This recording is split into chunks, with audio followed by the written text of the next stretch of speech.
The noble warrior Luo Chenfei, who lost his beloved 3 years ago, sets out in search of a sword known as the Hellbloom, one of 4 divine blades that carries immense power but also poses an extraordinary threat.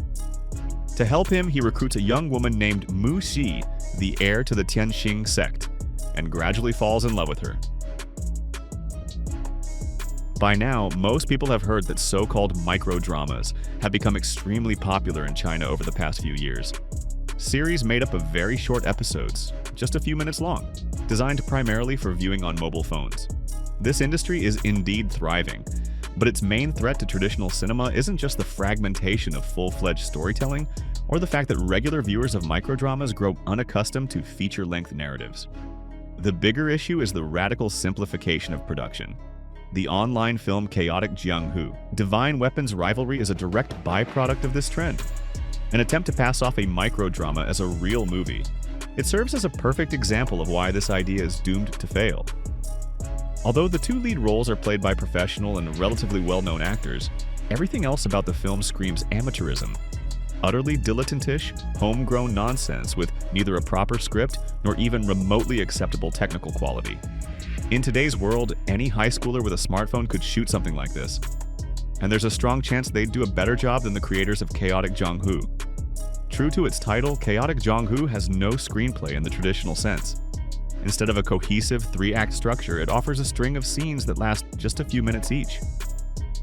Luo Chenfei tests Mu Xi by asking her to steal an amulet, then to beat him in a shell game.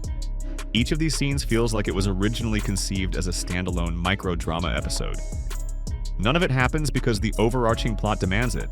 It happens because microdramas operate on a different principle, built as a chain of events triggered by a specific timing formula.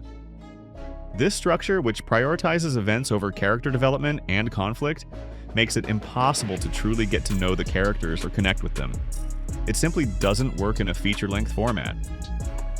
Another consequence of this approach is that, in order to stretch each meaningful episode to its required 2 or 3 minutes, the filmmakers artificially pad the scenes.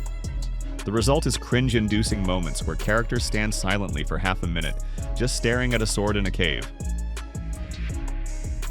Chaotic Jianghu is also very poorly shot.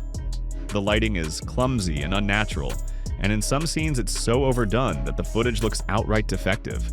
Lighting equipment is visibly reflected in glossy surfaces, the filming locations could be counted on one hand, and the action scenes are barely worth mentioning. The characters don't fight so much as pose with weapons. Unfortunately, this isn't an accident or an attempt to patch up unexpected budget shortfalls. It's a deliberate, systemic approach that permeates everything. Just look at the soundtrack, assembled from stock music or the movie poster, clearly generated by AI, and so poorly done that the female characters' hands are twisted at unnatural angles. To seriously analyze Chaotic Jianghu as a legitimate work of cinema would be an insult to filmmaking as a professional industry. This isn't a movie, it's an imitation of one. And not even a well-intentioned amateur effort. It looks awful, not because inexperienced beginners tried and failed to do something ambitious, but because its creators knowingly deceive their audience, passing off blatant, unsellable junk as a feature film.